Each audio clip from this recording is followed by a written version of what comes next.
Buenas tardes y bienvenidos al Real Instituto de Estudios Asturianos. Señora consejera de Servicios Sociales, señora directora general de Infancia y Familia, señor director general de Innovación y Cambio Social, señora presidenta del Consejo de Comunidades Asturianas, señor Adolfo Rivas, presidente de la Fundación Vijoy, señor vicario de la zona Centro, que está aquí en representación del señor arzobispo, autoridades, miembros de este instituto, señoras y señores, bienvenidos a este ciclo que se abre hoy, coordinado por el miembro de número de esta casa, don Juan Luis Rodríguez Vigil, y que lleva por título Nicanor López Brugos, la modernización de los servicios sociales en Asturias. Constará de 4 conferencias. Hoy será la primera conferencia a cargo de don Juan Luis Rodríguez Vigil, y posteriormente en esta misma sesión habrá una breve mesa redonda. Y bueno, quiero dar las gracias también a la Consejería de Asuntos Sociales por haber financiado este curso, ¿no? Y bueno, financiar un libro que se hará sobre Nicanor López Brugos, persona a la que llevábamos tiempo ya, a iniciativa de don Juan Luis, tratando de homenajear debidamente en esta casa, y hoy se le dedica a este ciclo, una persona de la que hablaré y que es un referente absoluto en los servicios sociales de Asturias. Y sin más preámbulos, le doy la palabra a don Juan Luis Rodríguez. Buenas tardes, consejera, directora o directores, señoras y señores, queridos amigos. Ante todo, darles las gracias por su presencia. ¿Se oye? No estamos tan aterrorizados aquí en el... Vamos a cambiar de megafonía en cuestión de un par de semanas, pero en fin. Esto de la megafonía, pues es lo primero tengo que preguntar si se oye o no se oye. Si se oye, sigo. Pues estamos muy agradecidos con su presencia aquí, porque nos parece que es muy grato que quieran colaborar asistiendo a este ciclo, a este homenaje, que me parece justísimo, que el Real Instituto quiere prestar a Nicanor Brugos. Es para nosotros una satisfacción. Veníamos trabajando en ello desde hace tiempo, le hemos dado muchas vueltas a cómo encajarlo, y creemos que este formato, que gracias a la Consejería de Servicios Sociales hemos podido implementar, pues es el adecuado. Tengo que dar las gracias no solo a la actual consejera, sino a la anterior, Elania, que también se mostró muy conforme con este procedimiento y con este ciclo de actividad. Para nosotros, para el Real Instituto de Estudios Asturianos, es, pues, como diciendo, un motivo de gran satisfacción poder, por fin, hacer este acto que inicia todo este complejo de actuaciones que comprenden el homenaje que hemos decidido organizar a Nicanor López. Es un homenaje, tengo que decirlo claramente, que es posible porque Nicanor ya no vive, porque como de vivir nos hubiera echado una bronca enorme a todos y no nos hubiera dejado hacer el homenaje de ninguna manera, ¿no? Y sabemos todos que no habría tolerado el homenaje, y encima, como no tenía precisamente un carácter suave, se habría cabreado, ¿no? Pero como no está, lo hacemos. Aún así, pese a que tengamos conciencia de que de vivir se habría cabreado, este reconocimiento, en mi opinión, era obligado.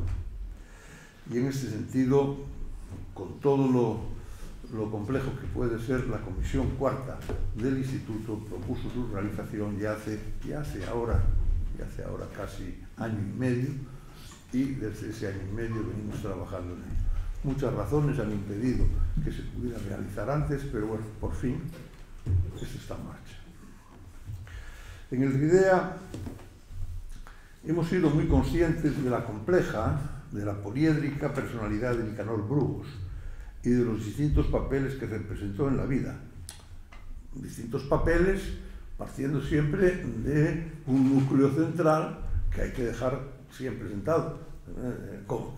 Su núcleo central, papeles que estaban siempre interpretados por un cura, por un sacerdote católico especialísimo. Yo diría que un personaje cuyo esquema ideológico, y que en estos momentos no es peligroso ni decirlo, engarzaría más con el mundo de la Reforma que con todo lo que pudo ordenarse en torno a Trento y toda la pompa y el esplendor de la Iglesia Católica. Era un hombre austero, extremadamente austero, y de una, yo diría, de una simplicidad y elementalidad moral absoluta, rigurosa. Por eso digo que efectivamente Nicanor era un hombre de personalidad poliédrica, pero partiendo de un núcleo que no se movió casi nada, pienso yo, a lo largo de sus muchos años.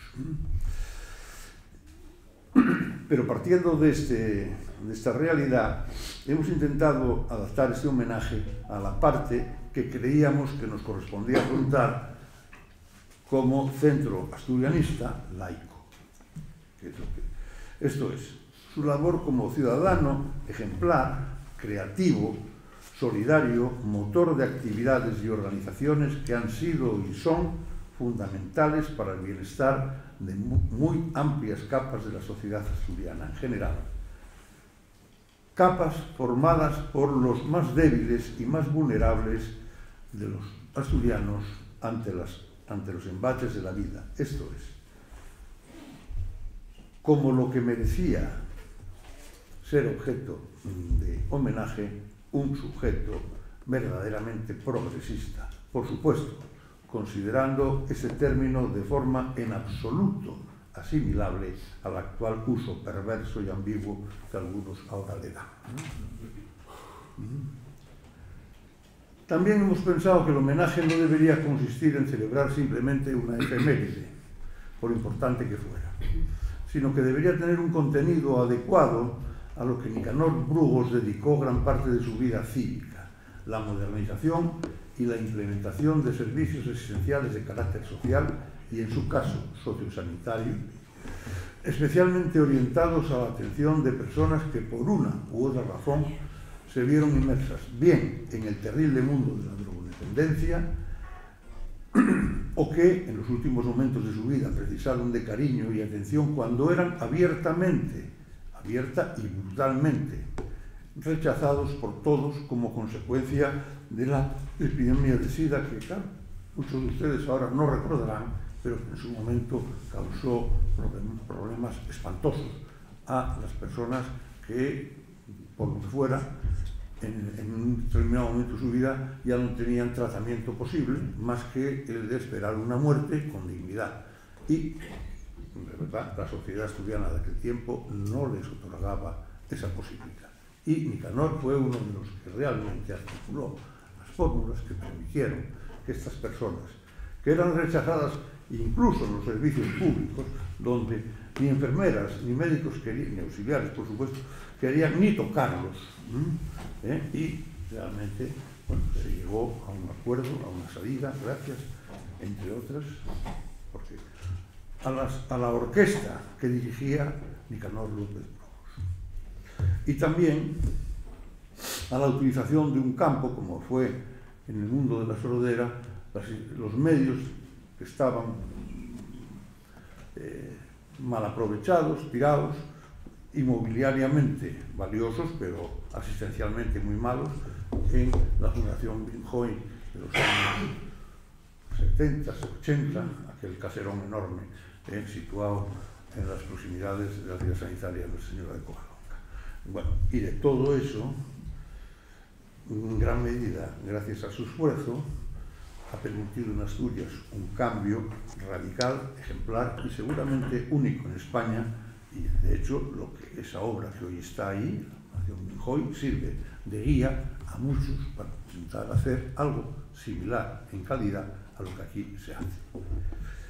El papel de Nicanor en la instalación y el despliegue de entidades tan nobles y tan importantes para la vida asturiana actual como el Proyecto Hombre, la Fundación Siloé, la Fundación Mijoy, creo yo que ha sido esencial, como bien pueden atestiguar los gestores de las mismas, que están aquí presentes algunos, quienes han sido efectivamente los bregadores de esas entidades, pero siguiendo el camino, la marca de apoyo y de seguimiento, de desbroce de dificultades que marcó Nicanor. Y estos, pues indudablemente Floro, Santa Clara, Adolfo Rivas, pueden dar fe de que esto ha sido así, de que ese camino que no ha estado nunca libre de espinas, al contrario, que ha sido un camino dificilísimo para todos ellos. Lo sigue siendo.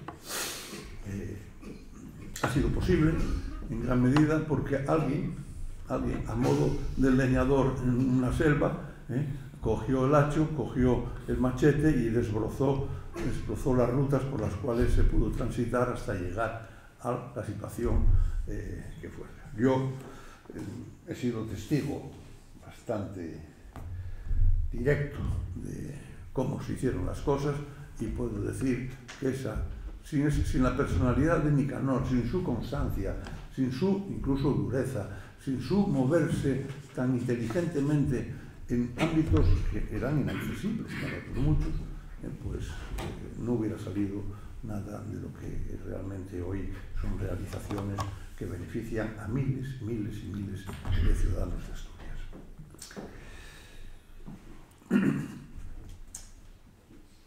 Sobre todo, porque voy a decirles una cuestión, el complejo mundo de los servicios sociales tiene matices complicadísimos.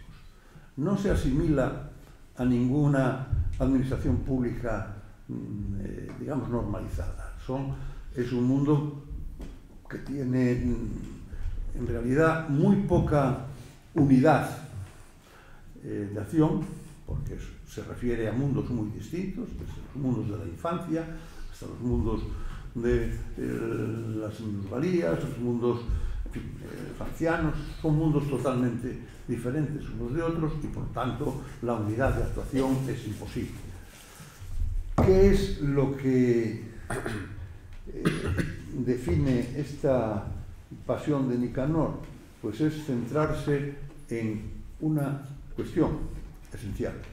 Solamente es posible realizar una acción verdaderamente eficaz en el mundo de los servicios sociales y sobre todo cuando esto afecta a colectivos vulnerables o difíciles de tratar, cuando hay algo más que un espíritu burocrático, cuando no se trata de la búsqueda de empleos, sino de la existencia de un elan moral importante, que es el que lleva a la gente a poder afrontar las situaciones tan difíciles que plantean las personas que se someten o que tienen que ser objeto de esa intervención. Esto define y diferencia por completo a los servicios sociales de otros servicios de la administración pública.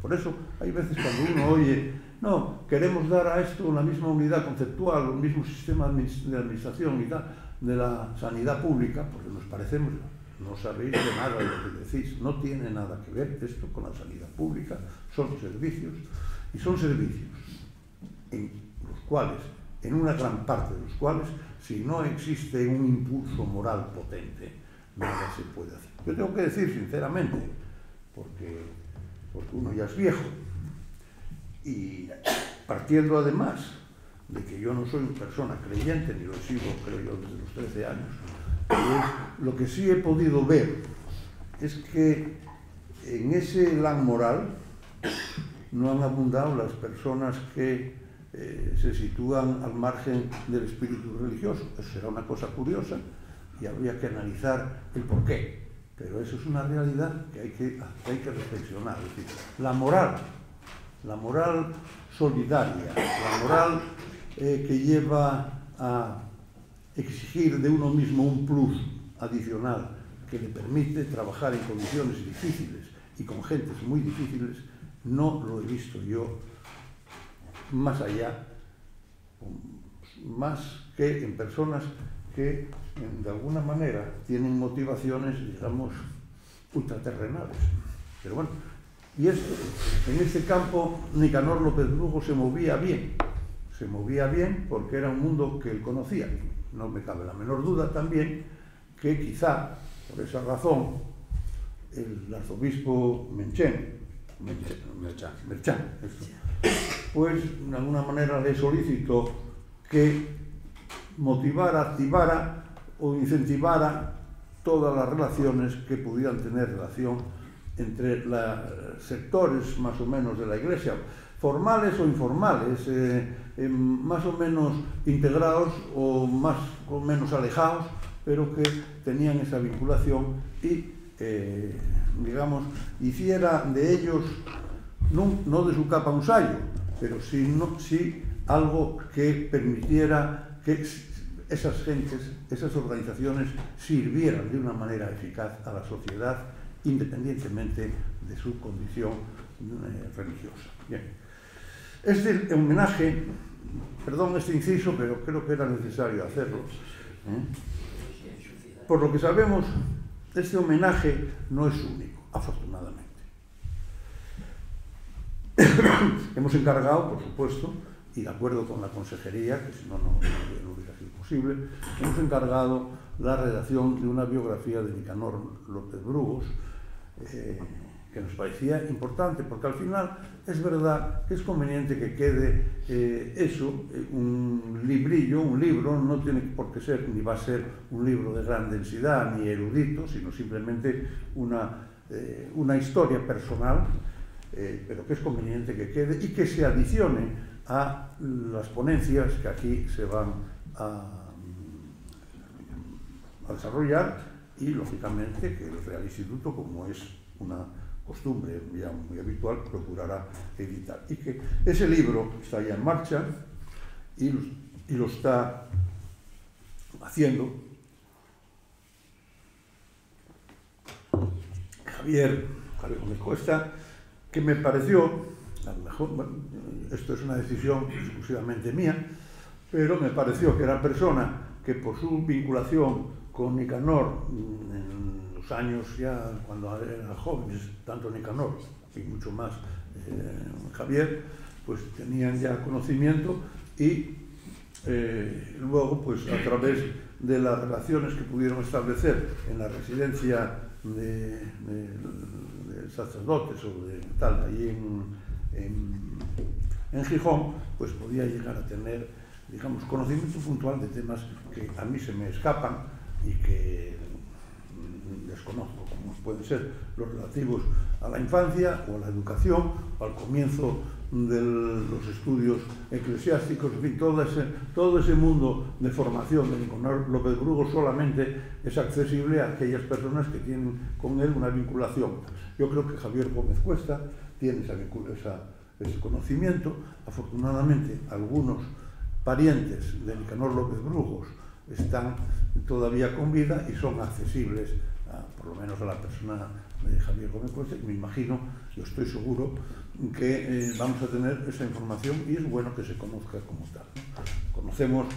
Todos conocemos de Nicanor muchas cosas, pero casi todas referidas a un tiempo vital, a un tiempo, por lo menos, que Nicanor era ya un hombre de más de 70 años, o alrededor de 70 años, y con una vida detrás de la que se tenían conocimientos, tanto en su visión de párroco de Mieres, en fin, tema, yo en concreto, pues sí, tuve un conocimiento episódico y muy puntual con ocasión de aquello que algunos de ustedes conocerán, los que son viejos como yo, y otros pues no, como era aquello del Fusoa, que Nicanor, pues bueno, de alguna manera aquello lo organizaba o estaba muy metido en ello y daba algunas instrucciones. A mí, en concreto, yo tuve que ir a repartir aquello en Figaredo, pero bueno,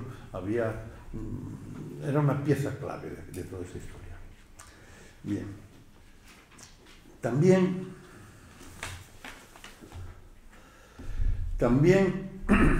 sabemos que el Ayuntamiento de Mieres está dispuesto a hacer una serie de actos de homenaje a Nicanor López Bru, pues creemos que muy adecuados, porque claro, Nicanor ha sido una persona especialmente relevante en Mieres y lo mismo la asociación de Mieres, de mierenses que dirige Lorio de la Barrieta, están en ello. Yo creo que es importante y participaremos en todo ello. Sé que el alcalde de Mieres a hoy le hubiera gustado estar aquí, pero está la corporación entera de viaje en Eslovenia y por tanto no pueden, aunque yo este tema ya lo había hablado con él y con Aníbal, anterior alcalde, y están totalmente de acuerdo en la necesidad de incorporar al elenco, digamos, de las imágenes públicas de reconocimiento la figura de Nicanor, bien sea en forma de una placa o bien sea en forma de busto, una placa, me imagino que es lo que van a hacer.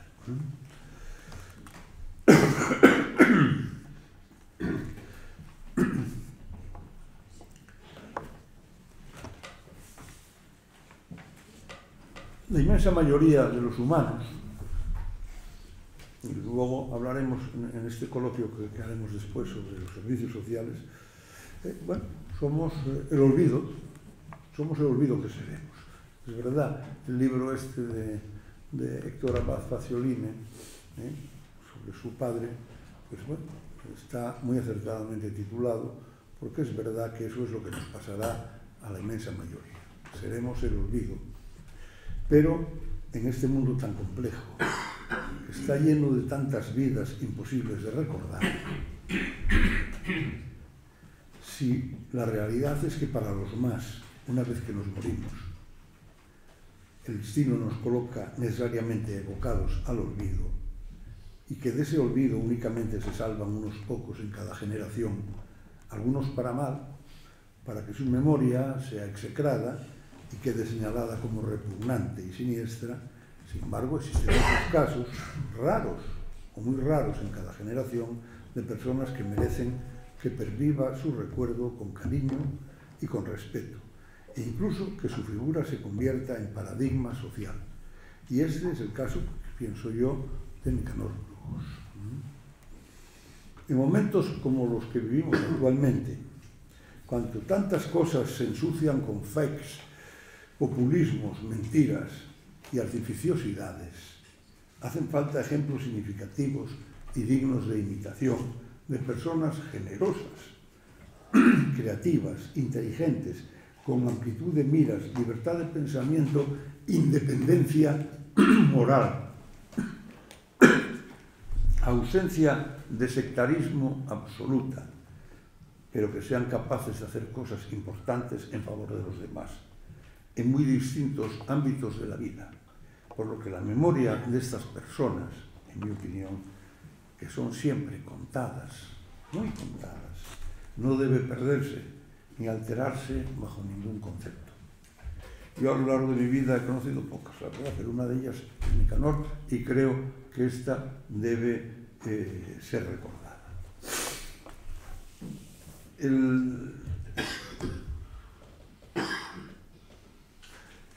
Lo que pude comprobar, y les puedo decir que es lo que me llevó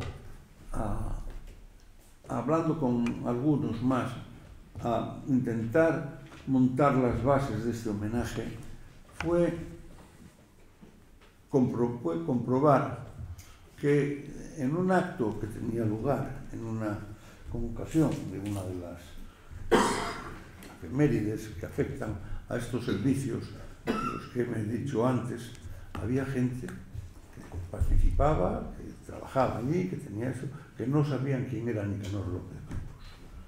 No sabía quién era. Dígame, es que en esto tuvo mucho que ver Nicanor López Burgos. Y me decían, no sé quién es Nicanor López Burgos. Entonces, claro, este es el motivo de este homenaje. Es decir, que muchísima gente que disfruta del auténtico fruto de sus esfuerzos, no conocen el nombre de Nicanor López Brugos, y yo creo, sinceramente, y pienso que todos los que estáis aquí también lo pensáis lo mismo, que es necesario que ese silencio se rompa y que la gente que está en todas estas cosas sepa que la personalidad de Nicanor López Brugos ha sido esencial para que disfruten, tengan o hayan tenido algunas de las prestaciones, de los apoyos o de los beneficios de eso que efectivamente la sociedad ha logrado articular, pero sin que, si no hubiera existido la figura de Nicanor López Brugos, pues pienso yo que habrían sido las cosas muy distintas. Y lo pienso porque estoy totalmente convencido que sin alaracas, en silencio, incansablemente,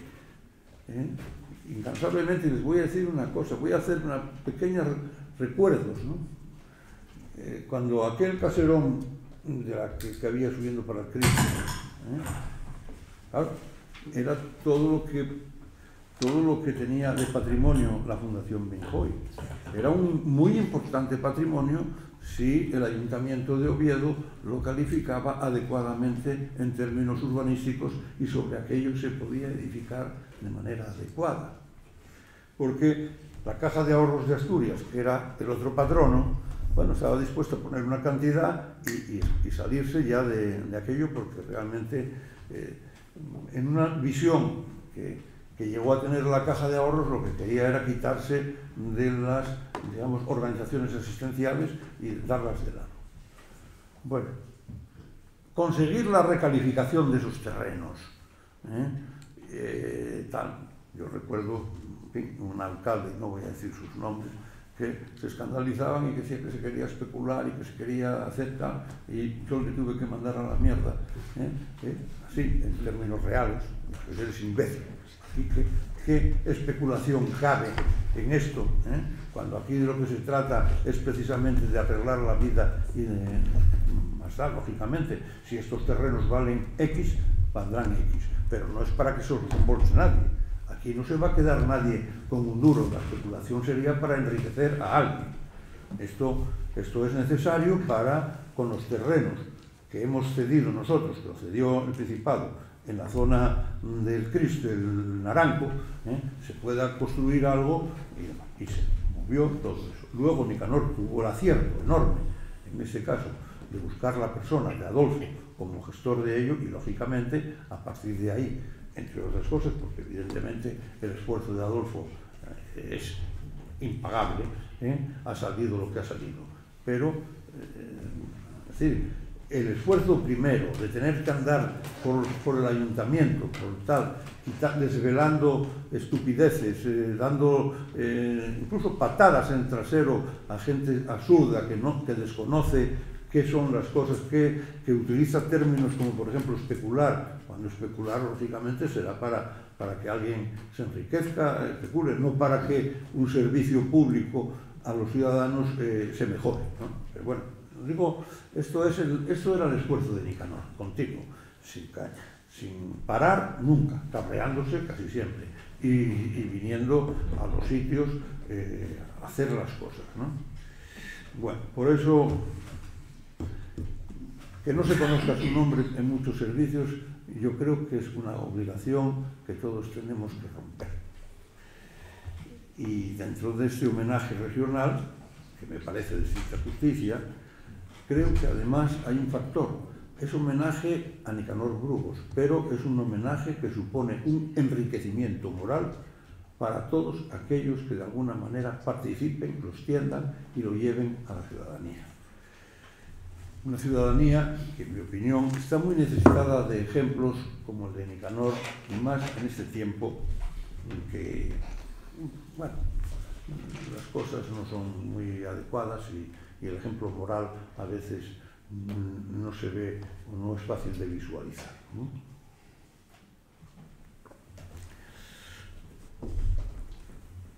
Miren, la idea de servicios sociales es una idea muy reciente. Es una idea muy reciente y casi coincide con el nacimiento de la democracia y de la comunidad autónoma. Antes era otra cosa, era un conjunto de servicios orgánicos, unos de carácter semipolicial, otros de carácter intuitivo, dependientes de los mundos de protección de menores, pero protección de menores casi en un sentido meramente legal.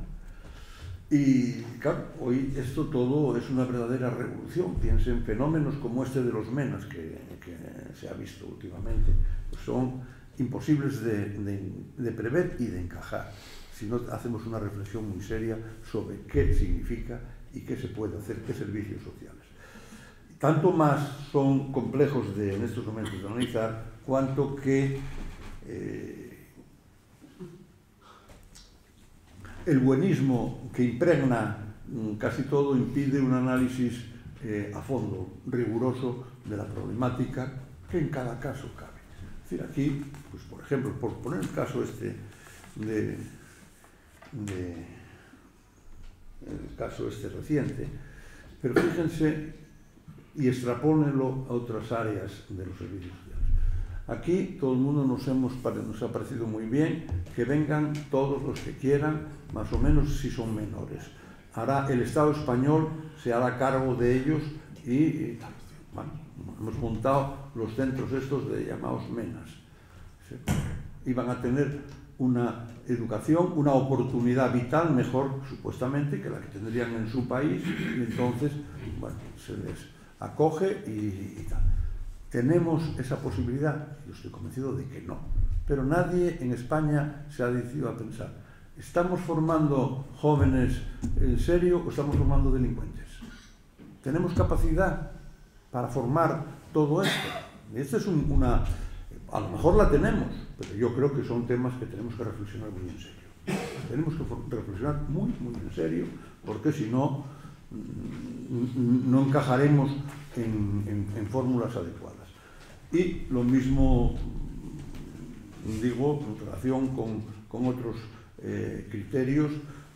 No en todos los casos hemos tenido la suerte de que personas como Nicanor hayan buscado gestores de servicios sociales esenciales en los que se haya acertado en la dirección, en el objetivo y en la capacidad de organizar. La capacidad de organizar de forma que no salga peor que lo que se estaba anteriormente. Hipótesis que no les oculto que ocurrían casi todos los lados. Aquí está María Antonia Felgueroso, conoce de sobra los problemas que tuvimos en su día con entidades que supuestamente eran muy benéficas y nos iban a arreglar los problemas de la drogadicción, como el Patriarca u otras, y realmente lo que hacían era generarnos el doble de problema. El doble de problema del que teóricamente se iba a arreglar. Como eso es una realidad, pues conviene que valoremos muy mucho las realidades que de la mano de Nicanor y con un criterio frío, duro, se han implantado. Por eso, cuando hemos decidido organizar este homenaje, digamos, lo que es más importante, lo que nosotros podemos hacer más para homenajear a Nicanor es reflexionar cómo podemos modernizar en Asturias unos servicios sociales que realmente procuren mejoras sustanciales a los ciudadanos y no creen peores situaciones que las persistentes. Yo estoy convencido de que en España hoy hay una problemática, no en Asturias, eso no es un problema hay una problemática muy difícil de resolver. Y es una problemática que exige un enorme esfuerzo de reflexión. Es la problemática de los menores, pero también es la problemática de los ancianos y la problemática de las dependencias de ancianos, pero también de las no dependencias en el sentido, no, todo el mundo de la hostelería o el mundo de la atención a la ancianidad. Una sociedad en la que cada día hay más gente mayor y que además en un plazo relativamente corto va a ser abrumadora esa relación. Y no es más que hay veces que me sitúo a la puerta del hospital de Luca y quedo horrorizado del fenómeno que se adviene, cómo es la gente que entra y sale. Y realmente esa gente que entra y sale, en un porcentaje alto, es tributaria, en un porcentaje cada vez más alto, de una situación tanto más cuanto que el sistema familiar tradicional se está descomponiendo de una manera acelerada y los hijos raramente ya van a atender la vejez de sus padres como ha sido la tónica normal en la sociedad española desde siglos atrás. Bueno, todo esto es lo que mejor podemos hacer, reflexionar sobre estas cosas, reflexionar y tratar de buscar, al margen de alaracas, de demagogia, que esto es lo terrible, y lo siento yo mucho por la pobre consejera que ha tenido que soportar toda la demagogia del mundo con el tema este de los menas, la gente absoluta que debería caerles la cara de vergüenza solamente de hablar como se habló de eso, como si este problema fuera un problema que pudiera resolver una persona, cuando es un problema social que deriva de una inadecuación general, de un marco normativo y de una política de emigración que, bueno, regida por la buena voluntad, al final acaba teniendo consecuencias mucho peores que las que pretendía lograr. Bueno, yo con esto creo que he presentado que era mi intención, presentar el homenaje y dar paso ya a los actos ya específicamente de contenido que traten sobre eso. El primero que tenemos aquí es en relación con la... Bueno, ahora hay mesa redonda. Con la mesa redonda. Hay un coloquio ahora. Sí, sí. Bueno, independientemente del coloquio, que lógicamente, como es obligado en el IDEA, mantenemos después de cada acto. Hay 3 conferencias más, aparte de esta, de María Teresa Martínez, Rodolfo Gutiérrez Palacios y Antonia Fuentes Moreno. Ya les digo, mi intención era presentar el homenaje, decir el porqué de ese homenaje, agradecer a la consejería su colaboración y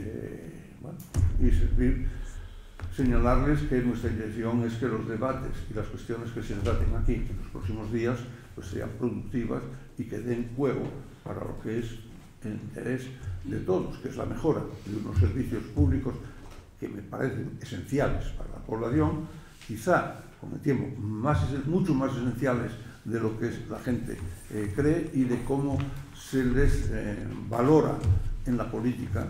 Yo creo que hoy las bases reales de una política de progreso son la sanidad, la educación y los servicios sociales.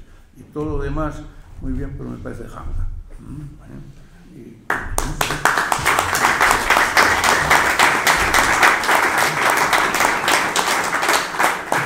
Bueno, como es una situación un poco peculiar, digamos, ahora va a haber un breve coloquio moderado por Roberto Fernández Llera, que le pido que suba, y Javier, ¿está Javier por ahí o no? ¿No está? ¿No está? No veo que esté. Javier Pandillo no está por ahí, ¿no? Pues no sé. Este se nos despistó.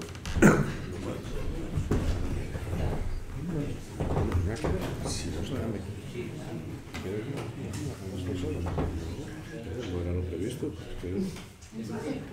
Bueno, no va a venir ahora, porque lógicamente es la base. No, es que me preocupa. Me pasó algo. Bueno, ¿podemos hablar vosotros? Bueno, sí. Venga, pero no es hablar de los Hablamos nosotros.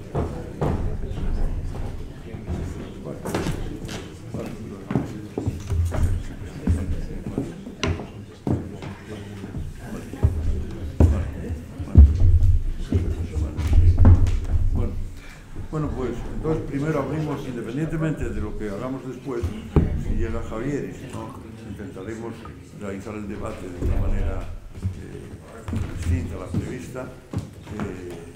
Si alguien tiene algo que opinar o que decir en relación con este... Bueno, pues si no, pues guardamos las preguntas que seguro las habrá para el final.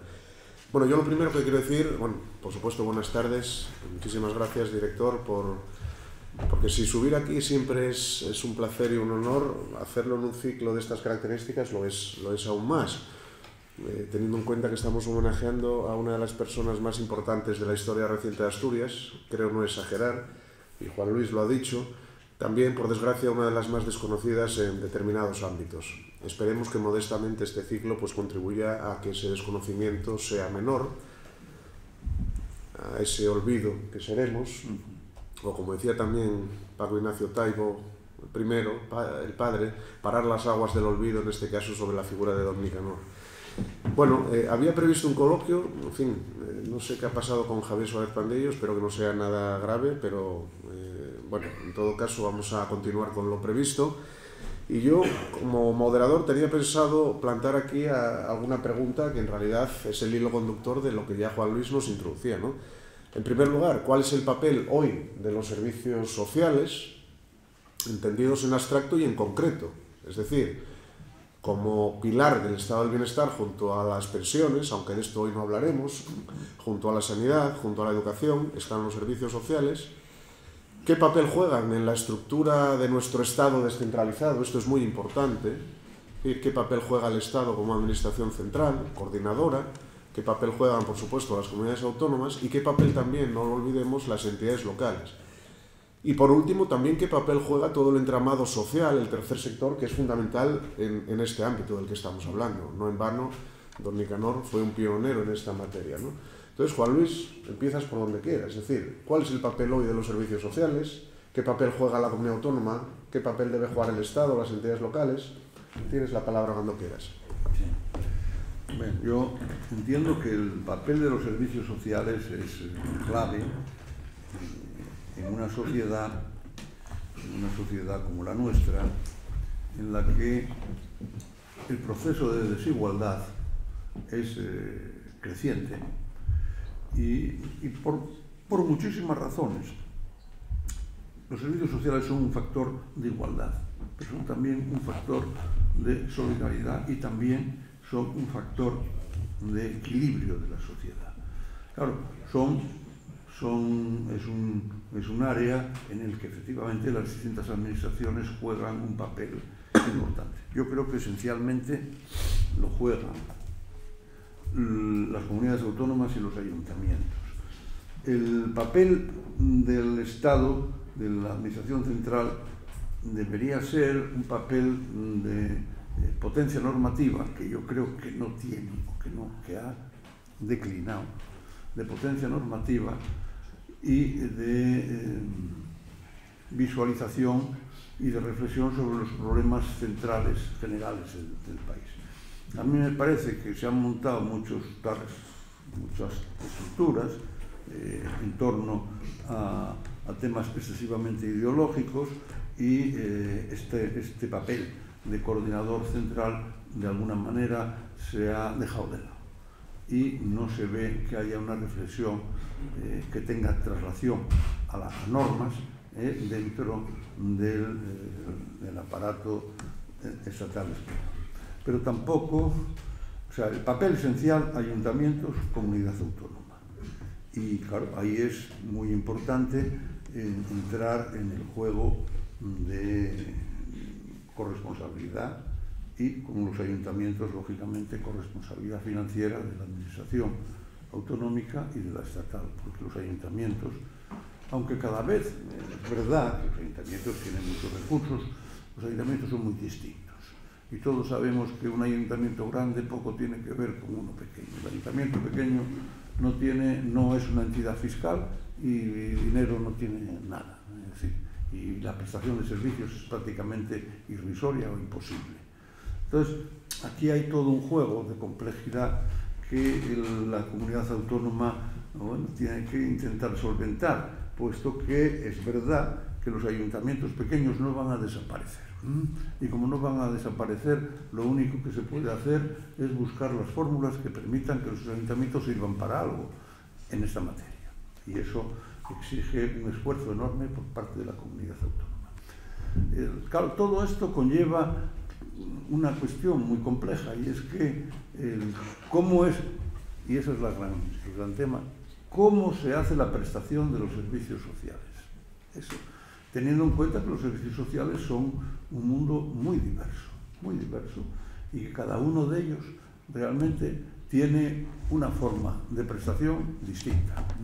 Y eso hace que sea enormemente complejo buscarles un camino común, un camino único a la hora de trabajar. No es lo mismo una política de infancia que se refiera a niños, bueno, que cada día son menos, en fin, afortunadamente, porque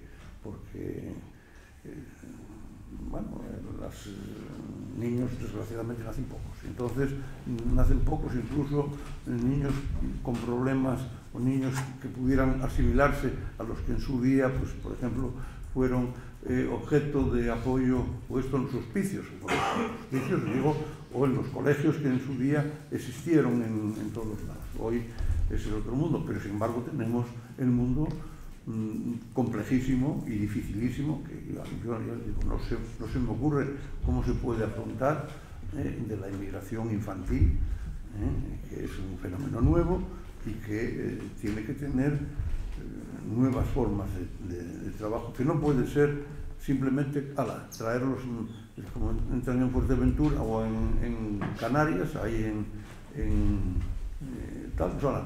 Cogen por lotes, y unos para Oviedo y otros para Madrid, ¿no? Ese problema tendría que haber sido objeto de una reflexión muy importante en el Estado español, y no lo ha sido. Esto está claro. Y como no lo ha sido, pues da mucha pena. Pero está el mismo problema de la tercera edad. Miren, yo les voy a decir una cosa en relación con el tema de la tercera edad. Hay una red de centros de tercera edad dependientes del Principado, grande. Son las residencias del ERA. Yo quiero decirles por qué se hicieron las residencias del ERA, porque si no se hace un recurso a la historia, pues no se sabe muy bien por qué. Las residencias del ERA, cuando yo me hice cargo de la Consejería de Sanidad y Servicios Sociales, existían dos residencias públicas. La residencia del Cristo de las Cadenas y la residencia de la Malatería. La residencia del Cristo de las Cadenas era una residencia que estaba exclusivamente orientada a exfuncionarios de la Diputación Provincial, y la residencia de la Malatería estaba destinada a la beneficencia, es decir, a los pobres que no tenían dónde ir y caían y iban allí. Y había luego había otras residencias por ahí, pero todo lo demás era mundo de monjas y de caridad. No había residencias en Inserso. En aquel momento había aprobado una en Oviedo, que es la que está ahí en el Campo San Francisco, y luego otra monstruosa, que, en fin, no sé a quién se le ocurrió hacer aquel disparate de una residencia gigantesca en Gijón, la que llamaban la geriátrica, se decía, como gran cosa, que luego pues, salió. Algunos dijimos de mano que era una locura, una cosa tan grande, pero bueno, en Gijón están muy orgullosos de la geriátrica tan grande. ¿Qué pasó en aquel momento? ¿Por qué decidimos, en lugar de establecer un sistema más flexible de conciertos y más, acometer una política de residencias de ancianos? Pues es muy importante saberlo, porque creo yo que está en la base de muchos de los problemas que hoy padece, y sobre todo los problemas financieros que tiene el ERA. Miren, nos encontramos en aquel tiempo con un fenómeno curiosísimo y terrible. Fue precisamente el momento en que una parte muy importante de mujeres que habían trabajado en el servicio doméstico y por las cuales no se había cotizado, mayoritariamente no se había cotizado, pues por lo que fuera, pues llegó el momento en que no las quisieron en las casas o lo que sea, de tal manera que aquellas personas pues acabaron en la indigencia, estaban por ahí, y era un problema social que no les puedo decir lo terrible que era, porque eran personas que no tenían rentas, que no tenían propiedades y que no tenían pensión. Hombre, que lo vino a solventar en gran medida la ley que aprobó el gobierno de Felipe González, hoy tan tan denostado, de la pensión mínima, que algo hizo por paliar el problema. Pero el tema evidente es que aquellas mujeres en toda Asturias, como en toda España, eran un problema social de magnitud enorme.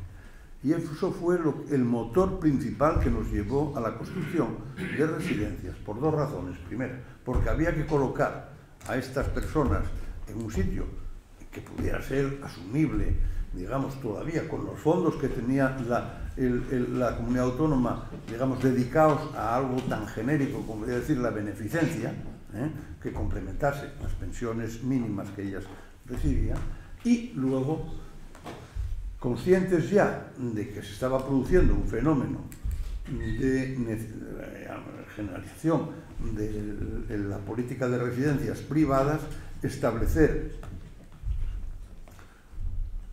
un elemento de control regulador de las tarifas, para lo cual era importante tener un parque de por tanto, se trataba, por un lado, de regular las tarifas, y solamente se regulan las tarifas si hay presencia en el mercado, y atender a una parte especialmente desprotegida de la población. ¿Qué pasó? Que luego la gente consideró que esto, en fin, está estupendo y muy bien, y llegaron a ver aberraciones. Y hay que decirlo verdaderamente, aquí hubo ciudadanos, responsables políticos absolutamente irresponsables, que empezaron a lanzar la idea de que todo esto era gratis y que esto era un servicio público que se podía, al que se podía acceder sin pagar. Y que, bueno, parecía muy bien que se quedasen los sobrinos o los otros con la herencia y que el Principado que acudiera. Son tres las personas, tres los políticos que armaron ese bollo. Son nombres que desgraciadamente, bueno, están por ahí, no voy a... hasta algunos se les ha dado homenajes regionales, pero ha sido un disparate y ha generado un problema muy serio, en fin, y ya como miembro del Consejo Consultivo me tocó arreglar parte del bollo, del lío que montaron, y es verdad que hoy requiere un cambio normativo esencial. Yo estoy totalmente convencido y les digo que la gente, no existe un derecho universal a eso, la gente responde de su vida con todos sus bienes, como bien establece el Código Civil, y con los bienes que se tengan, se responde, y no hay más. Y entonces ese es el tema, ese es el tema esencial que hay que mantener. ¿Cuál es el problema? Que con el sistema administrativo que tenemos, ese dinero no va a llegar ni llega de una manera fluida al ERA. No puede ser. La gestión de Hacienda en este caso es perfectamente negativa.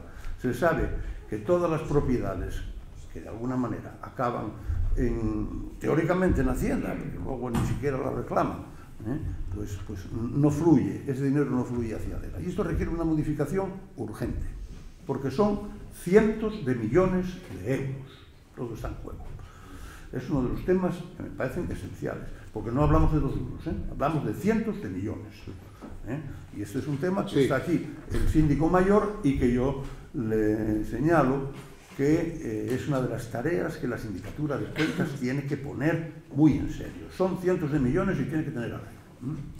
Yo, por alusiones y contexto, la Sindicatura de Cuentas hizo hace unos pocos años un informe de fiscalización precisamente sobre la gestión del ERA, de establecimientos residenciales de ancianos, y efectivamente detectamos numerosas carencias. Una de ellas, y la mencionaba Juan Luis, es la gestión del patrimonio que el ERA recibe en legado o en herencia, y que es un patrimonio que en muchas ocasiones no se conoce o simplemente queda de una manera que no se gestiona. Iba a decir que no se gestiona bien o que no se gestiona sin más. Y es una pena, porque es un patrimonio que debidamente gestionado podría generar unos recursos que podrían revertir al sistema y efectivamente financiar adecuadas prestaciones, ¿no? Por tanto, el gran reto que tenemos, ¿cuál es? Bueno, uno de ellos, ¿no?, en esta materia. Ver cómo financiamos, ¿no? Cuando se aprobó la Ley de Dependencia en el año 2007, ahí el Estado hizo, digamos, ese papel coordinador, añadió esa nueva prestación al estado del bienestar, pero cierto es que generó una expectativa que luego en buena medida también se frustró. Llegó la crisis de 2008, la crisis que duró prácticamente hasta 2014, muchas de las prestaciones de la ley de dependencia no se pudieron implantar a tiempo, o peor aún, se implantaron pero no con la financiación necesaria, ¿no? Esto bien lo saben las comunidades autónomas. En esa ley se preveía que el Estado aportase una financiación, otra a la comunidad autónoma, en su caso otra a las entidades locales y otra el usuario directo. Por tanto, había una diferencia ahí efectivamente con, por ejemplo, la sanidad, que es un servicio de prestación universal, con un derecho subjetivo y gratuito. En fin, los economistas nunca nos gusta usar la palabra gratuito, porque gratis no es nada, alguien lo paga, pero gratuito en el sentido de que no paga el usuario, sino que lo pagamos todos con nuestros impuestos. Claro, ¿un modelo de este tipo es trasladable a los servicios sociales? Juan Luis dice que no. ¿A todos los servicios sociales? Esa sería mi pregunta, porque claro, no estamos hablando de lo mismo cuando hablamos de la infancia desprotegida o de la atención a la dependencia y sobre todo a la promoción de la autonomía personal, o hablamos, por ejemplo, de otro tema que no se ha mencionado, que es las prestaciones en renta, no en especie, a través de una residencia o de una plaza pública, sino, en nuestro caso, el salario social. ¿Cómo debemos financiar el salario social? ¿Cómo debemos financiar estas prestaciones? ¿Es mejor en especie, a través de una prestación pública directa, o es mejor darle una renta a la persona que lo necesita? Juan Luis. Yo, por eso digo que el gran tema, me parece, el gran tema es el análisis de la financiación de los servicios públicos, porque son muy distintos. No es lo mismo la financiación de los servicios públicos de atención a la infancia, puede ser, porque eso sí que es un derecho subjetivo que tiene que recaer en exclusiva y en su totalidad que la prestación de apoyo a por hablar ya, es que esto es una cosa tan cómica, lo de los términos del buenismo de la tercera edad, ¿no? Bueno, donde también hay mundos totalmente distintos, porque no es lo mismo la situación del anciano que simplemente requiere una prestación residencial que de aquel otro que tiene bueno, una situación de dependencia. Entonces, hay una situación distinta para uno que para otro. En uso están todas las prestaciones de la dependencia que tienen bueno, unas fuentes de financiación o unas fuentes de responsabilidad estatal, autonómica y personal, y en otros la responsabilidad es exclusiva del sujeto. Y ese sujeto no tiene por qué trasladar en absoluto su situación a que se lo financie nadie más y responde con todos sus bienes. Ahí es donde el problema clave es precisamente cómo se organizan los retornos de esas cantidades hacia la administración que da la prestación. ¿Qué sucede? Sucede, bueno, la mayor parte de la gente pues actúa en residencias privadas, en cuyo caso sabe Dios lo que pase. Pero de verdad, porque creo que una de las cosas, Nicanor tenía una obsesión con la figura del defensor del anciano. Él fue el que me la sugirió, la metimos en la ley y luego salió un churro. Salió un churro porque los funcionarios decidieron, o no sé quién, yo ya no es responsabilidad mía, porque que esta era una plaza de funcionario. Que una plaza de funcionario es una risa, porque es un funcionario que más o menos va allí, mira, le importa un pimiento lo que sea. El defensor del anciano era una especie de figura tutelar, independiente, autónoma, con capacidad de mirar, inspeccionar lo que está sucediendo en todos los sitios. Bueno, salió un funcionario que simplemente un nivel 20 algo, no sé qué, y no pasa nada. Pero la realidad es que la inspección de los centros concertados, digamos, es esencial. Y eso solamente lo podría hacer una cosa. Yo conozco a veces los despachos de abogados, vemos cosas, o veíamos cuando veíamos cosas espantosas, muchos problemas de extracción de patrimonios de familias o de señores, de chicos. Pero lo mismo que hay extracción de esos patrimonios, hay extracción de esos patrimonios con perjuicio de la administración del Principado. Eso está claro. Hay gente que dice, no, yo tal. Tengo un piso, bueno, el piso lo pongo para mí, y la administración que cobre Rita, ¿no? Entonces, ese tema tiene que terminarse. ¿Tiene en estos momentos capacidad de gestión de ese problema la administración? Yo creo que no. Yo creo que no. No lo tiene la asesoría jurídica del Principado, que es cuanto menos, ¿para qué vamos a hacer? Cuanto menos, una debilidad bastante notable y técnicamente, bueno, pues muy endeble también. Tiene debilidad, tiene además 1000 cosas que hacer para dedicarse a esto. ¿Tiene capacidad la hacienda pública de gestionar también el patrimonio en todo esto? Mira, hay muchas entidades, muchos bienes vacantes, y hay testimonios de bienes vacantes del Principado que están por ahí, que ni los sacan a subasta, ni se venden, ni se quedan, y es todo patrimonio que queda en manos nuestras. Y esa es una realidad. Una realidad, y hay pruebas por todo. No hay pueblo de Asturias donde no se vea fincas que no se sabe de quién son, pero que realmente proceden de testamentarías, y todo eso tendrían que hacerse. ¿Lo puede hacer eso la administración pública? Yo digo rotundamente no. Intentar que lo haga es tontería. Ese tema únicamente puede solventarse mediante contratos que se hagan con despachos de abogados, con servicios de auditoría, con lo que sea, y que saquen, y lógicamente, y que vayan a un tanto por ciento a sacar esos bienes, lo que era antes, como son los arrendamientos de tributos. No hay manera humana de hacerlo de otra forma. Si no, esto es una ruina. Y está en la ruina en la que estamos, ¿no? Bueno, damos la bienvenida a Javier Suárez Pandiello, catedrático de Hacienda Pública de la Universidad de Oviedo, para continuar en este debate sobre coloquio sobre los servicios sociales, el papel que juegan en el estado del bienestar, el papel que juegan en el estado autonómico, y sobre todo estábamos hablando ahora de la financiación, cómo financiar los servicios sociales. Servicios sociales que pueden ser en especie, a través de prestaciones directas o a través de rentas a la ciudadanía. Juan Luis estaba diciendo que efectivamente hay que distinguir muy bien cuáles son los servicios sociales que queremos financiar. Algunos serán de acceso universal, por ejemplo, ponías el caso de la atención a la infancia desprotegida, otros no necesariamente, por ejemplo, la financiación de las residencias de mayores del ERA, ¿no? Javier, no sé qué opinión puedes aportar como catedrático y experto en el tema. Bueno, en primer lugar,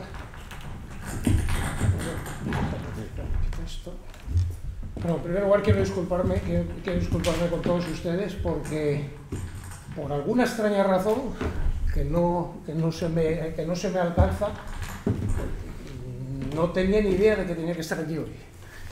Quiero decir, habíamos hablado efectivamente, yo había hablado con Juan Luis hace tiempo, pero no sé por qué la fecha no la apunté.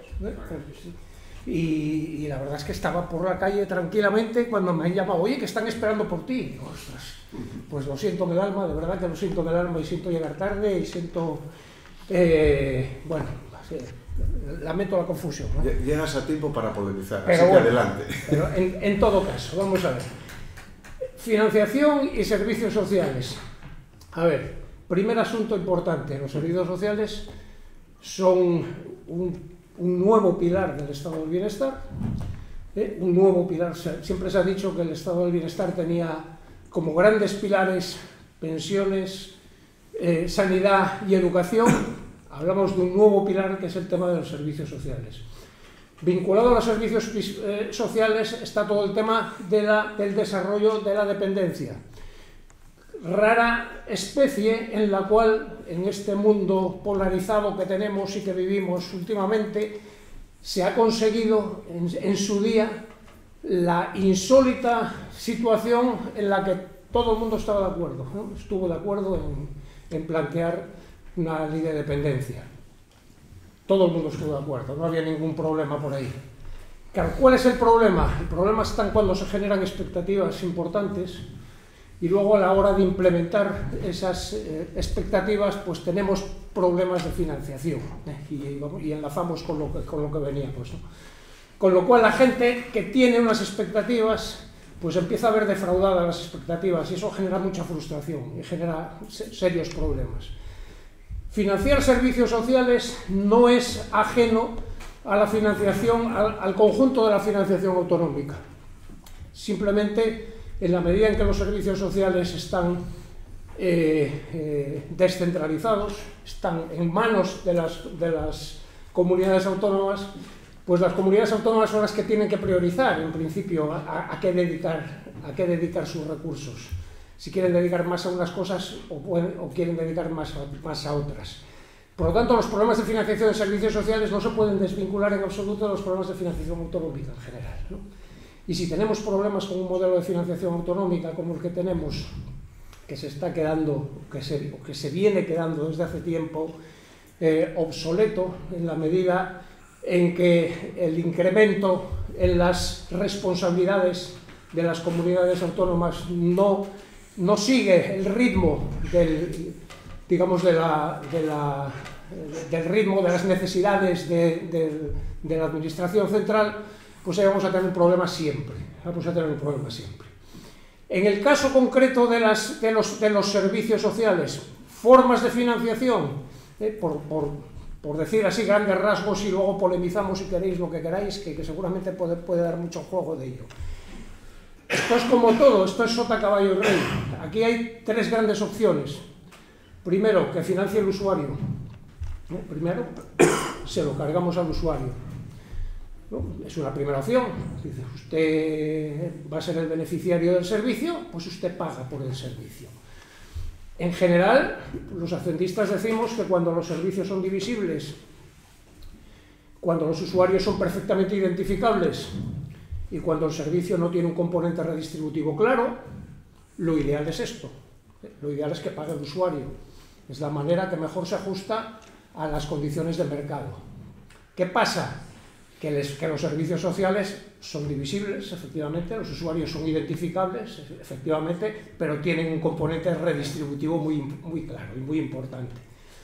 No todo el mundo tiene la capacidad de, financiar el coste de, los costes crecientes que en una sociedad envejecida y con una demografía como la que tenemos y con una atención cada vez mayor pues hacia personas de edad avanzada, etcétera, pues se puede tener. Por lo tanto, esto de que financie el usuario como fórmula general para sostener el sistema de financiación de servicios sociales nos queda cojo. Fíjese que no estoy diciendo que no tenga que pagar el usuario, no estoy diciendo eso. Seguramente el usuario tiene que pagar. La cuestión es cuánto, ¿no? En qué cuantía o en qué proporción. Pero desde luego lo que no podemos es hacer descansar el sistema de financiación de los servicios sociales directamente sobre los usuarios, porque no se cumple una de esas características que decíamos antes, es decir, el componente redistributivo que tienen los servicios sociales es muy importante. Segunda alternativa, si decimos que no puede pagar o que no es razonable que pague el usuario directo, aplicar el principio del beneficio, pues el siguiente paso es que pague el contribuyente. ¿No? Si no paga el usuario, que pague el contribuyente, que pague nuestro contribuyente. Nuestro contribuyente es el contribuyente de aquella administración pública encargada de suministrar el servicio. En este caso, diríamos, pues en Asturias, que pague el contribuyente asturiano. Pagamos con los impuestos de los asturianos, con los impuestos cedidos por el Estado, con los impuestos propios que pueda establecer el gobierno autonómico, con el uso de la capacidad normativa que tiene en sus manos el gobierno autonómico.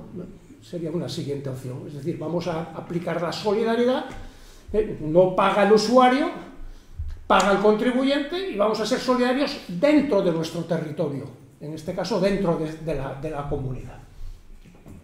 ¿Es buena esa opción? Bueno, pues es una opción que no debemos descartar. Como decía el otro, pues yo te ayudo, pero primero ayúdate tú, ¿no? Es decir, si tú tienes necesidades, pues primero utiliza tú tu capacidad fiscal. Que luego no tienes capacidad, ya te ayudaremos, pero de momento, de entrada, tú no me pongas la mano y me pidas dinero fuera si tú no estás utilizando o explotando tus propios recursos o tus propias capacidades.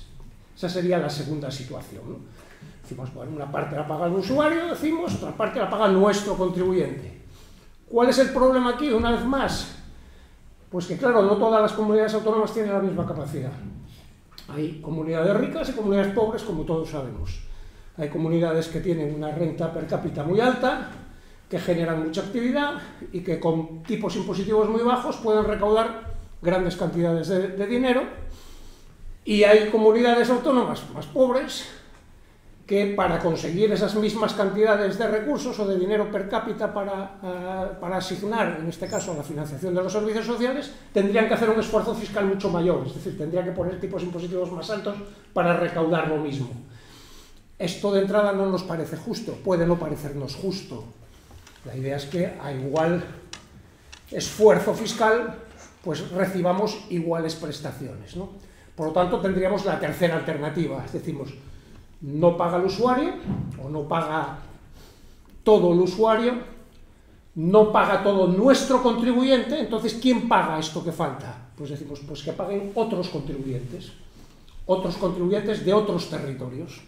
Es decir, ampliamos el mapa de la solidaridad, es decir, la solidaridad ya no la dejamos dentro de nuestro territorio, no pagamos, no financiamos el servicio social con los impuestos de los asturianos, sino que lo financiamos con los impuestos de los españoles, incluyendo los asturianos, los catalanes, los andaluces, los extremeños, los vascos, los navarros, en su caso, ¿no? esa sería la idea, ¿no? Para eso existe el sistema de transferencias intergubernamentales. La idea de las transferencias intergubernamentales en general, básica, es un poco lo que estaba en la crítica al programa de Gotha del viejo Marx, ¿no? Aquello de cada cual según su capacidad y a cada cual según sus necesidades, que decíamos, ¿no? Bueno, pues recaudamos en función de la capacidad fiscal de los distintos territorios y asignamos esos recursos entre los territorios en función de las necesidades de gasto. Y entonces nosotros diríamos desde Asturias, es que aquí tenemos una población especialmente más envejecida que en otros lados, por lo tanto tenemos más necesidades seguramente, y por lo tanto nos debería tocar más. Bueno, pues al final, esto es sota caballo rey, es decir, es ese mix, ¿no? ¿Cómo financiamos la sanidad? Pues debemos de elegir el mix que nos parece que nos resulte más adecuado. El mix que significa que una parte va a pagarlo el usuario, pues seguramente no es justo tampoco que una persona pues muy rica o que tenga una renta per cápita muy alta o un patrimonio muy importante, pues entre todos le estemos financiando los servicios. Bueno, si uno tiene capacidad para pagárselo por sí mismo, pues ya está, ¿no? Otra parte la pagarían, digamos, nuestros impuestos, los de nuestro territorio, los correspondientes al gobierno que tiene que prestar el servicio, y otra parte debería formar parte de ese club de solidaridad más amplio que decíamos que era la administración central o las transferencias intergubernamentales. ¿En qué proporciones? Insisto, pues esto ya es un tema de debate, una vez más de debate, de discusión política muy importante, multilateral. Estas no son cosas que se deban negociar entre un gobierno autonómico y la administración central. Últimamente estamos oyendo hablar mucho, sobre todo desde determinadas comunidades autónomas, de esto de los acuerdos bilaterales, de los pactos fiscales a dos, etcétera, etcétera. Mal rollo ese. Mal rollo ese, porque cuando pactamos entre dos estamos dependiendo de las posiciones de poder de cada comunidad. Es mala historia, ¿no? Esto lo suyo es que haya un acuerdo, digamos, a nivel global entre las distintas comunidades autónomas encargadas de la prestación de servicios y la administración central, que tiene que poner buena parte de la pasta, ¿no? Javier, en este caso, enlazando con tu reflexión muy atinada, y os lanzo la pregunta a los dos, como estamos hablando de servicios sociales, y Juan Luis antes lo mencionaba de pasada, pero me gustaría que profundizaseis, dentro de esos impuestos que gestiona o que tiene capacidad normativa la comunidad autónoma, y que en este asunto de los servicios sociales es clave, es el impuesto de sucesiones, el gravamen a las herencias, a las donaciones. ¿Qué papel debe jugar este impuesto? Porque pongamos el caso de una persona que fallece en una residencia de Lera con una deuda generada, la familia va a reclamar determinadas cuestiones de la herencia, seguramente el activo, pero el pasivo está ahí. Entonces, este es un problema que, como bien citaste antes, se generó, ¿no? Entonces, ¿qué papel juega el impuesto desde el punto de vista fiscal, el impuesto de sucesiones, por concretar? Y en el marco de los servicios sociales, ¿qué papel le asignamos también? Claro, yo ya digo que mi opción no es suprimirlo. En el caso de Asturias estamos hablando de 80, 90 millones de euros. No es una cosa menor como para despreciarla así de entrada. ¿Cuál sería la reflexión que haríais sobre este tema? Bueno, yo, una cosa, cada cual, esto sobre el impuesto de sucesiones, cada cual tiene un criterio dependiendo de la ideología que sustente. La ideología clásica de la socialdemocracia es la que, y está muy recientemente analizado el tema en Piketty, ¿no? Es decir, esto está siendo una historia en la que en estos momentos los patrimonios gigantescos se reproducen sin ningún tipo de esfuerzo creativo, de nada. Es decir, que los multimillonarios tienen que estar sentados y pueden estar, bueno, sentados en el yate suyo y sin hacer un solo esfuerzo, esta riqueza crece y crece, ¿no? El impuesto de sucesiones es un impuesto, a mí me parece importante. Otra cosa es el disparate que hemos hecho en España, que lo hizo, por supuesto, el señor Zapatero, que es el que dijo que el impuesto de sucesiones, que había que quitarlo, había que disponerlo al mínimo. Y es el que de alguna manera estableció la libertad de colocar el impuesto al grado que le diera a cada uno. Y bueno, tenemos el caos que tenemos, el caos fiscal que hoy en España tenemos, y se lo debemos a estos caballeros, ¿no? Pero indudablemente este es un impuesto necesario, requiere una homogeneización, es decir, lo que no puede ser es que haya tipos mínimos al mínimo y tipos como en otros lados que pueden parecer que son expropiatorios. Esto tiene que tener un tipo medio en toda España y que no debe bajar de ahí para que no exista el dumping fiscal que en estos momentos tenemos. Pero bueno, el otro problema está, las herencias.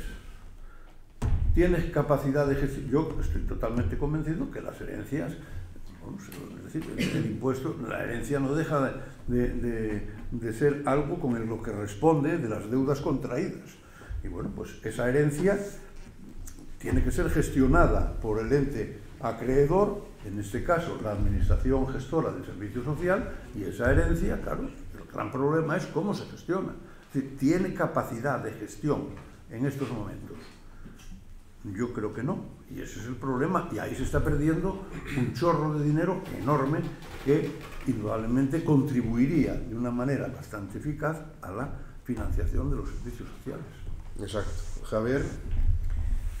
Bueno, a ver, yo con el tema de sucesiones, yo soy muy beligerante en este asunto desde siempre, ¿no? Quiero decir, el impuesto de sucesiones yo creo que es una cosa básica, ¿no? Es una cosa básica que entiende casi todo el mundo, aunque tenga mala prensa, aunque en particular en esta región pues se hayan hecho campañas brutales contra el impuesto. Es decir, las grandes fortunas americanas son los primeros que abogan por el impuesto de sucesiones, como forma de legitimar el sistema. Como forma de legitimar el sistema, es decir, desde Bill Gates hasta Rockefeller, pues han planteado cosas de este tipo. Dice, no puede ser que yo esté pagando más impuestos que mi secretaria, como muchas veces está pasando, ¿no? Con un sistema fiscal global en el cual, y en esto una vez más, Juan Luis hablaba de Zapatero, bueno, Zapatero sí, y más que Zapatero, bueno, quiero decir, pero el presidente del gobierno, el único que lo dijo fue... No, él hablaba de patrimonio más que de sucesiones, pero bueno, era del impuesto al patrimonio más que de sucesiones, pero bueno, pero es lo mismo, quiero decir, el Partido Socialista en particular ha sido quien ha cambiado un impuesto que era, en la época de Fuentes Quintana, sintético, como decimos los hacendistas, es decir, que un euro es un euro, venga de donde venga, y por lo tanto debe tributar igual. La capacidad de pago que tiene un euro del trabajo es la misma que la capacidad de pago que tiene un euro del capital, o la capacidad de pago que tiene un euro de una actividad profesional, o la capacidad de pago que tiene alguien que lo ha ganado a la lotería, ¿no? Un euro es un euro, y por lo tanto deberías tributar igual, venga de donde venga. Y el Partido Socialista ha sido quien ha convertido el impuesto sobre el Partido Socialista en el gobierno, quien ha convertido el impuesto sobre la renta en un impuesto dual, en el que las rentas del trabajo tributan a unos tipos marginales muy superiores a las rentas del capital.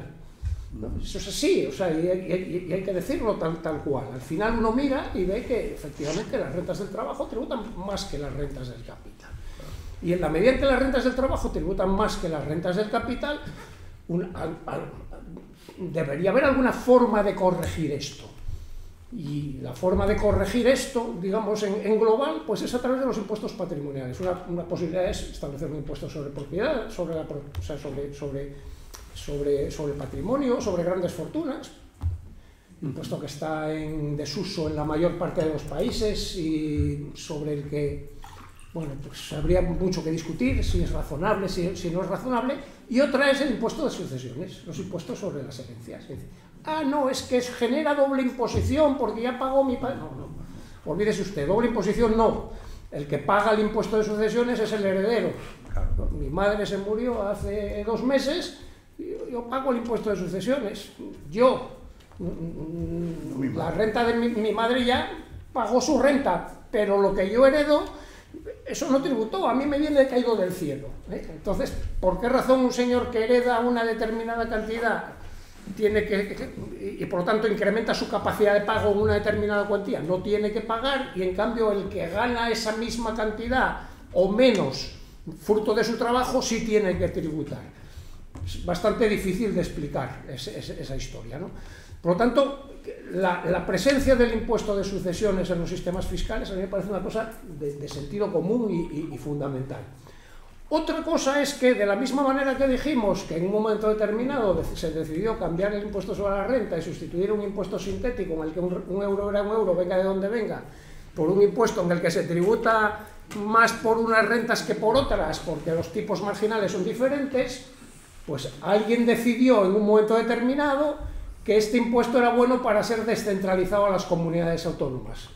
Graso error, lamentable error, y que está en contra de cualquier tratado de hacienda pública que se pueda analizar a lo largo del mundo, ¿no? Si algo se dice es que los impuestos con fines redistributivos no deben ser descentralizados, punto. El impuesto de sucesiones debería ser un impuesto del gobierno central, estatal, y que pague igual por todos lados. Ahora bien, se ha decidido esto, y ahora lo que no vale es llorar y decir, es que hay dumping fiscal. Yo creo que no vale. O sea, el argumento del dumping fiscal me parece que tampoco se sostiene. Es decir, si un gobierno se le ha concedido la posibilidad de ejercer su capacidad normativa y decide bajar el impuesto, ponerlo a los límites mínimos, está en su perfecto derecho. Tanto vale para el impuesto de sucesiones como vale para el impuesto sobre la renta. Otro sitio donde se dice es que hay dumping fiscal. Digo, bueno, hay dumping fiscal. Vamos a ver, no haberlo cedido. Es decir, o recupérelo usted si considera que esto es una cosa que no funciona, ¿no? Que no pega. O sea, yo creo que a mí el discurso del dumping fiscal, la verdad es que me pone muy nervioso y me pone de muy mala leche por esto, porque es simplemente decir que alguien está, o sea, si queremos en las autonomías, si queremos en el ejercicio de la autonomía y que cada cual puede organizar su mix fiscal, tanto en términos de impuestos como en términos de asignación del gasto, pues ya está, pues esto es así, uno ejerce sus competencias y se acabó. El otro tema que decía Roberto, muy atinadamente, el tema este de las personas que están en una residencia de Lera y que fallecen y no sé qué más, bueno, digamos, ese es un asunto todavía más amplio, porque claro, eso encaja dentro de lo que yo planteaba anteriormente, de decir, vamos a ver qué mix tenemos entre la triple fórmula de financiación de la que hablábamos, ¿verdad? Que paga el usuario, que paga nuestro contribuyente o que pagan otros contribuyentes, ¿no? Bueno, si decidimos que una parte sustancial la pague el usuario y el usuario es el señor que está en la residencia, pues como decía Juan Luis antes, pues claro, si este señor fallece, una de las cosas que deja es la deuda correspondiente, por lo tanto parte de su herencia debería ir digamos, a quien gestiona este asunto, pero no tanto por temas de impuesto de sucesiones puro y duro, ¿no? sino por cómo hemos decidido organizar ese mix entre usuario, contribuyente propio, contribuyente ajeno, ¿no? Así aquí, es como lo... Sí, aquí continuando en esto, pero haciendo un giro, y ya es la última pregunta antes de darles paso al público, volviendo a los servicios sociales propiamente dichos, yo creo que hay un asunto que tampoco podemos dejar de comentar. Es decir, cuando una persona está enferma, acude al hospital sin mayor problema o al centro de salud. Pero cuando una persona tiene problemas, por ejemplo, de pobreza severa o de exclusión social, o necesita para comer hoy porque no tiene ni para lo más elemental, hay todavía un cierto estigma, y esto no lo digo yo, es así, y quienes estáis aquí, hay verdaderos expertos, lo sabéis, y en todos los estudios esto siempre sale. Claro, no estaremos dejando precisamente por esto fuera a mucha gente que necesitando estas prestaciones no acude a ellas por ese estigma, por esa vergüenza, por ese, en fin, esa característica que tienen los servicios sociales, probablemente fruto de la historia de que antes eran beneficencia, ahora evidentemente son derechos sociales, así se llama la consejería. No sé, ¿qué opináis sobre esta cuestión? Así brevemente para dar paso al público. Hombre, yo creo que no, que la gente... O sea, el problema depende de las prestaciones. Es que, claro, hablas de derechos sociales, estamos hablando de un magma enorme, y entonces hay algunas prestaciones que tienen unos públicos, otras. Es decir, yo creo que no hay ese problema, que la gente, si siente necesidad, ¿a qué recurren? Pues a prestaciones económicas de tipo de renta, es decir, de prestaciones de salario social o ingresos de este tipo, o de prestaciones de emergencia, que las hay. Es decir, hay todo un abanico que, bueno, los ayuntamientos son los que las, aunque son prestaciones que están en los planes concertados, y que, bueno, yo no creo que la gente, que la cosa está del estigma, por lo menos en estos momentos, sea tan grande. Sí creo, y esto es por eso sí creo que en el área de servicios sociales una de las cosas que se echan falta claramente es una inspección rigurosa. Es muy difícil, lo comprendo, es muy difícil. Se vio ahora con estas cosas que hizo ese ministro, en fin, esta prestación y tal. Es muy difícil porque la capacidad que hay de generar fraude es muy grande, y el fraude es enorme. Bueno, y entonces esa es una realidad, y la inspección es muy difícil y tiene además efectos negativos. Que duda cabe que a lo mejor un inspector que vaya así, tipo, pues a lo mejor se encuentra con problemas incluso de violencia. Es decir, es que esto no es fácil, pero el riesgo de fraude es grande. Y no olviden que el mayor enemigo que tiene los servicios sociales no son los enemigos ideológicos conceptuales. El mayor enemigo que tienen los servicios sociales son aquellos que cometen fraude, porque esos están haciendo tres cosas que son enormemente negativas. Desprestigian desprestigian el sistema, obtienen rentas que no les corresponden, y dos, evitan que otros obtengan las prestaciones que en justicia merecen. Entonces, ese es el gran problema. ¿Cómo se articula un sistema de inspección riguroso en ese terreno? Pues es muy difícil, y yo comprendo que ese es uno de los grandes retos de la Administración de Servicios Sociales. Organizar una inspección hay estigma, hay fraude, hay de todo. Hay un poco de todo, ¿no? Probablemente hay un poco de todo. Nosotros hicimos un trabajo en la facultad hace unos años, hace ya unos cuantos años y tal, ¿no? que trataba de evaluar en un contexto dentro de España algo que se estaba haciendo fuera de España, que es la moral fiscal de los ciudadanos, ¿no? La moral fiscal, en el sentido, la moral fiscal habitualmente se mide como, se suele medir como, a ver, la tolerancia al fraude, ¿no? Es decir, usted está dispuesto, usted cree que es moralmente razonable defraudar impuestos, no pagar impuestos, tratar de evadir impuestos, o sea, no digo eludir impuestos, es decir, aprovechar los huecos que tiene la norma para pagar lo menos posible, que eso, pues, mire usted, si no quiere elusión fiscal, cierre usted los impuestos, evite esas fugas, ¿no? Sino incumplir la ley, ¿no? Saltarse la ley, ¿no? Pero claro, lo que nosotros queríamos ver era no solo eso, que es una parte de la moral fiscal, sino otra que a menudo, digamos, queda orillada, que es cuando uno miente para obtener una prestación a la que no tiene derecho.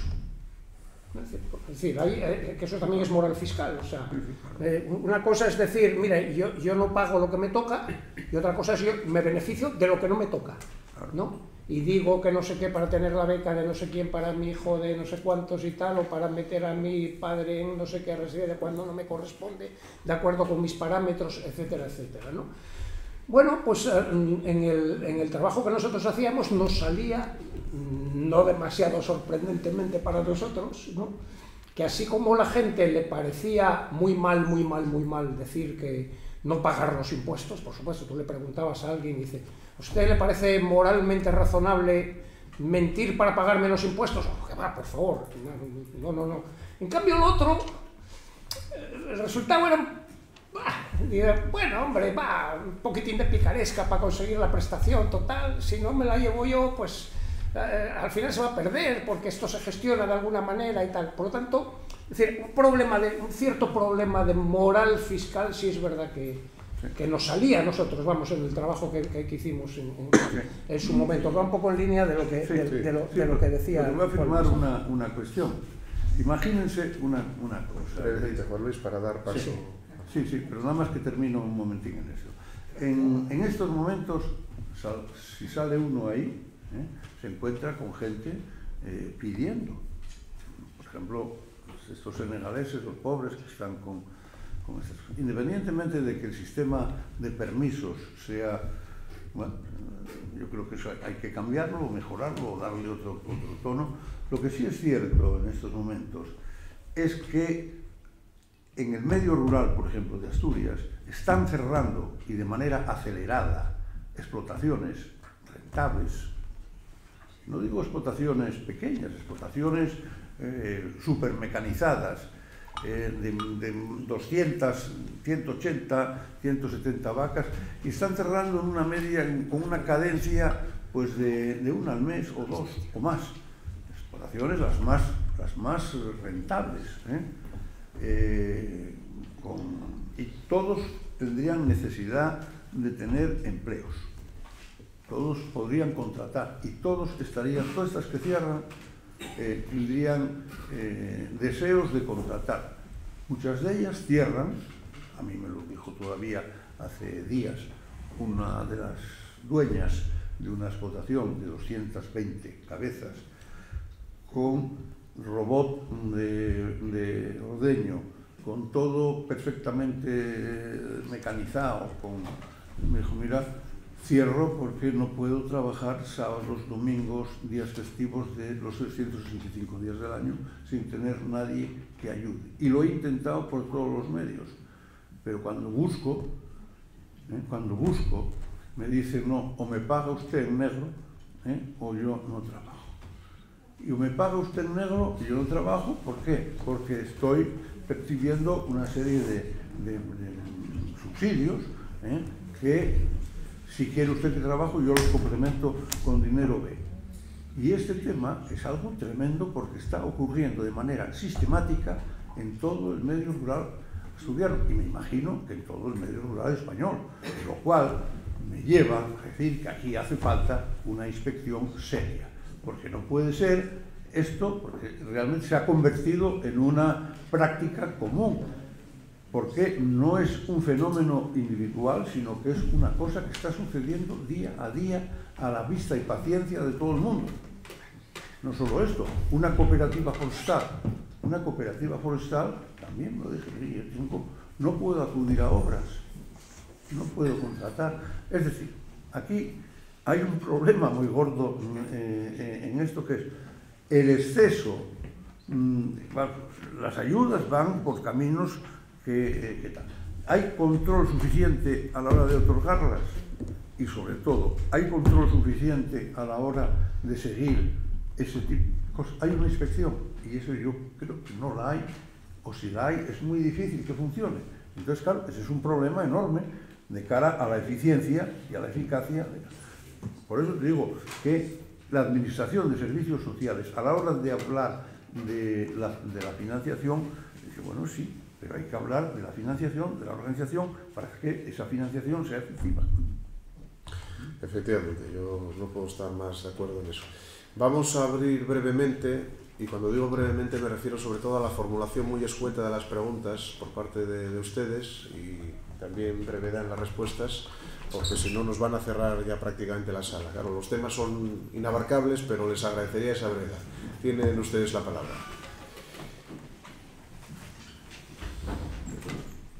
Dije brevedad, pero algo puede ser, ¿eh?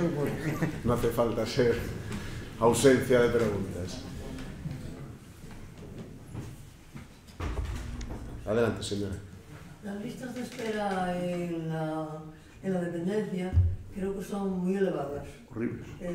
¿Hay posibilidades de reducir esos tiempos de espera o es por falta de algún concepto que el ciudadano no acaba de valorar suficientemente o por qué? Bueno, yo no lo sé, eso quizás sea mala cosa. Sí puedo decirle una cosa, que es el decreto primero que se hizo de gestión de la dependencia, bueno, tenía la característica peculiarísima de que entre los miembros que valoraban la dependencia no había un solo médico, cosa sorprendente. Entonces claro, llegaba un momento que eso generaba muchos problemas y yo se lo advertí a la consejera en su día cuando me llamó porque no se dictaminaba rápidamente el expediente ese y dije, oye chico, yo no sé muy bien quién va a dictaminar estas cosas. De ahí vienen grandes males, porque claro, para que haya un dictamen adecuado, rápido de eso, tiene que haber personas que lo determinen con solvencia, ¿no? Yo no sé, otra cosa será si hay el dinero o no hay el dinero para eso y si las listas de espera son siempre en sanidad y aquí son siempre un controller de la financiero. Es decir, no olviden, es decir, la única manera de controlar el gasto sanitario es estableciendo unas listas de espera, porque si no, el gasto sanitario crece hacia infinito. Entonces, la única manera de cortar el grifo o ordenar el grifo es la lista de espera. No sé lo que ocurre en estos momentos. Es verdad que parece, la gente se queja mucho de las listas de espera de la dependencia. Yo no sé si en estos momentos los tribunales están adecuadamente formados y tienen, digamos, la rapidez que deben tener. Los tribunales médicos para las invalideces, en general, bueno, los de la Seguridad Social van con cierta fluidez. No deberían ser distintos los tiempos de los tribunales, pero bueno, no lo sé. Ahora, no olvide eso, que la lista de espera es un mecanismo de apertura-cierre del grifo financiero. Lógica, ¿eh? Una última pregunta. Creo que a este señor lo había pedido. Sí, había pedido usted, señor. Adelante. ¿Había pedido la palabra para preguntar, no? No, creo que no. No, pues si quiere usted, señora. Bueno, pues la pregunto yo. Adelante. Que más que una pregunta, no sé lo que es, no tengo muy claro lo que es. Creo que hablaba el señor Vigil de la falta de puestos de trabajo en algunos sectores, por lo menos en el agrario. Y creemos que sí, que están diciendo que faltan en muchos sectores puestos de trabajo como el ejército, la pesca, camioneros, etcétera, etcétera. Y sin embargo, tenemos una población importante de emigrantes que llegan y que durante 3 años por lo menos pululan por las ciudades y por los pueblos sin posibilidades de regularles ningún puesto de trabajo porque no tienen papeles, como dicen ellos. Entonces yo creo que cada vez vamos a tener más deficiencia de gente que pueda trabajar, que quiera trabajar en determinados sectores. Por tanto, yo creo que uno de los focos donde se debería centrar el problema y estudiarlo y ver unas soluciones es precisamente ahí.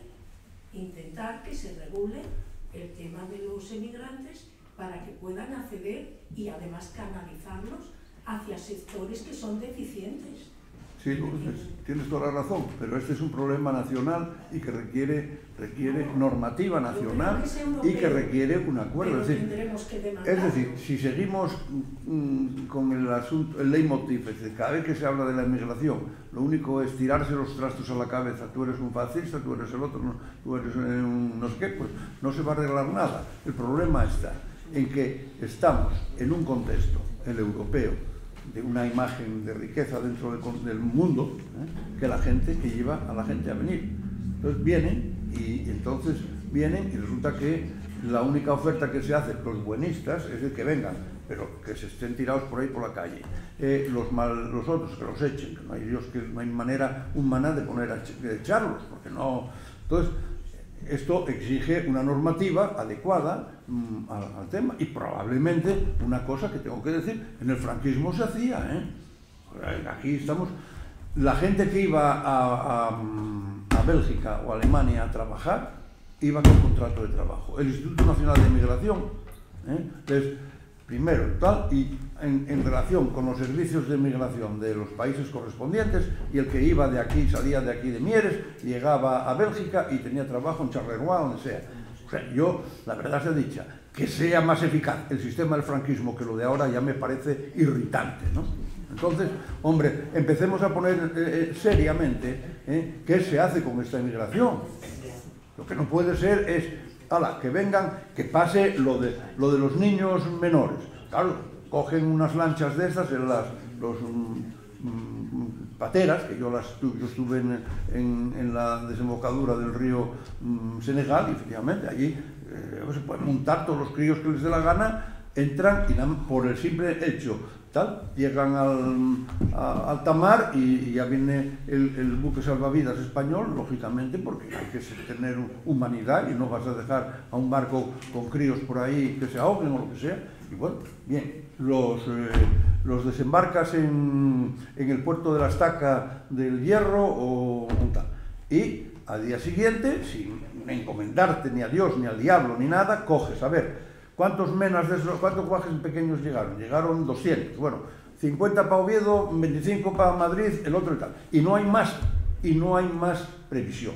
Y eso es una locura. Y luego pasan las cosas que pasan, claro, vienen aquí. ¿Están preparados nuestros servicios sociales para esto?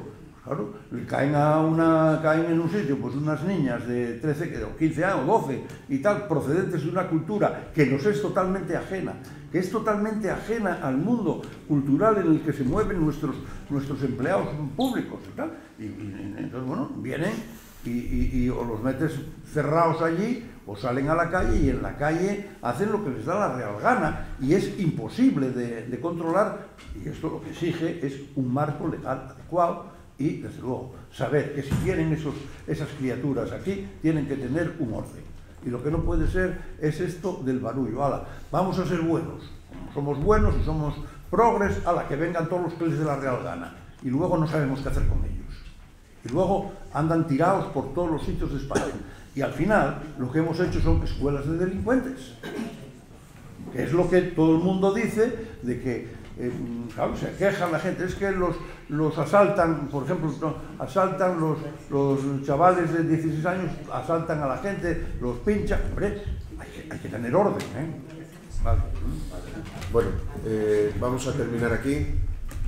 Ciertamente el mejor homenaje que se le puede hacer a don Nicanor, y es el objetivo de este ciclo, es hablar de todos estos temas en torno a su figura. Lo hemos hecho en esta primera sesión, yo creo que de una manera incluso apasionada, porque no es para menos, ¿no? Hay 3 sesiones por delante. En la próxima, el jueves 6 de junio, se hablará del envejecimiento, a cargo de María Teresa Martínez. Habrá una específica sobre infancia el miércoles 26 de junio y, entre medias, el miércoles 12 de junio, sobre la modernización del sistema asturiano de servicios sociales, a cargo del catedrático Rodolfo Gutiérrez Palacios, aquí presente. Les invito a que participen en todas ellas porque seguro que son muy interesantes. Muchísimas gracias. Y para terminar,